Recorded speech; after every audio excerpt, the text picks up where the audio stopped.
आज मी बनवणार आहे रेडी टू कुकवाले तरी मिसळ अशी बनवणार आहे मी। ही छानशी मिसळ मी आणलेली होती जिथे रेडी टू कुक जे सामान मिळतं तिथून। तर तुम्ही बघू शकता याच्यामध्ये आपल्याला फक्त आणि फक्त पाणी जे आहे ते ॲड करायचं आहे आणि एक उकळी काढून घ्यायची आहे। तर तुमच्याकडे जर आता समजा गॅस नसेल, तुम्ही कुठे बाहेर असाल आणि प्रवासामध्ये तुम्हाला काही खायचं असेल तर हे खूप छान उपयोगी फूड आहे असं। त्याच्यामध्ये फक्त आपल्याला गरम पाणी ॲड करायचं आहे किंवा गॅस अवेलेबल असेल तर तुम्ही ते डायरेक्ट पाणी टाकून एक उकळी त्याच्यात काढू शकताय। तर हे असे जे काय म्हणतात रेडी टू कुकवाले फूड असतात ते आपल्याला प्रवासासाठी किंवा एखाद्या कुठे पिकनिकसाठी किंवा एखाद्या ठिकाणी जाणार असो आपण जिथे आपल्याला खाणं पिणं अवेलेबल नसेल तर त्या ठिकाणांसाठी हे असे जे पटकन होणारे जे पदार्थ असतात ना ते खूप उपयोगी पडतात। तर त्यातलंच मी आज मिसळ जी आहे तर ती बनवून बघणार आहे, कशी लागते, कशी टेस्ट आहे आणि काय म्हणजे चांगलं असतं की नाही हे बघण्यासाठी मी हे स्पेशली मिसळवालं जे पॅकेट आहे तर ते आणलेलं आहे। तर हाय हॅलो नमस्कार सर्वांना, सर्वप्रथम ओम नमः शिवाय। मी कोमल स्वागत करते तुमचं आपल्या यूट्यूब चॅनलमध्ये।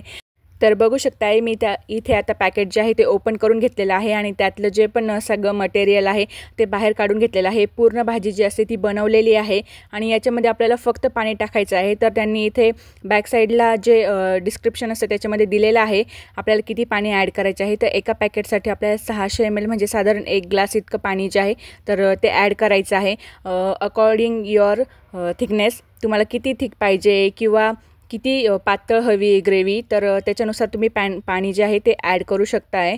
आणि याला फक्त एक उकळी काढायची आपल्याला, जास्त काहीच करायचं नाही। याच्यात मीठ टाकायचं नाही आहे, मसाले टाकायचे नाही आहे, तेल टाकायचं नाही, काहीही ॲड करायचं नाही, फक्त आणि फक्त पाणी ॲड करायचं आहे। गॅस नसेल तर तुम्ही गरम पाणी जे आहे तर ते ॲड करू शकताय आणि जर गॅस असेल तर असं मी जसं करते तशा पद्धतीने तुम्ही करू शकताय। एका भांड्यामध्ये काढून किंवा कढईत काढून त्याला पाणी ॲड करून उकळी काढून घ्यायची। तर मी आता जे आहे ते इथे बघू शकताय आपलं मिसळ जी आहे तिला छान उकळी फुटलेली आहे आणि तरी तर तुम्ही बघू शकते, कारण की हे तरी मिसळ जी आहे ती मी मागवलेली आहे। तर बघू शकता किती छान तरी आली, कलरसुद्धा खूप सुंदर आलेला आहे आणि तिखट म्हणाल तर अशी झणझणीत मिसळ आहे ना ही। ज्यांना खूप तिखट आवडतं, जे तिखट खाण्याचे शौकीन आहे तर त्यांच्यासाठी तर हा बेस्ट पर्याय आहे। खूप छान आणि खूप म्हणजे खूप सुंदर टेस्ट होती या पोह्यांची, मिसळची। याच्यामध्ये तुम्ही दही, पोहे आणि वरतून छान फरसाण टाकून मस्त आणि मस्त लिंबू पिळून याचा आस्वाद घेऊ शकता पावांसोबत। तर आजचा व्हिडिओ तुम्हाला कसं वाटलं मला कमेंट करून नक्की कळवा। व्हिडिओ आवडला असेल तर लाईक, शेअर, सबस्क्राईब करायला विसरू नका। तर हा आहे मिसळचा फायनल लुक, तुम्ही बघू शकताय। मी आता इथे सर्व केलेलं आहे, छोटंसं लिंबूची फोड ठेवलेली आहे, 2 पाव ठेवलेले आहेत आणि याच्यावरती छान असं फरसाण टाकलेलं आहे। त्यानंतर आपल्याला याच्यात थोडासा बारीक चिरलेला कांदा, थोडीशी कोथिंबीर आणि दही तर पाहिजेच असतं, मिसळसोबत दही खूप छान लागतं। तर हा आहे आपल्या मिसळचा फायनल लुक, तुम्हाला कसं वाटलं मला प्लीज कमेंटमध्ये नक्की सांगा।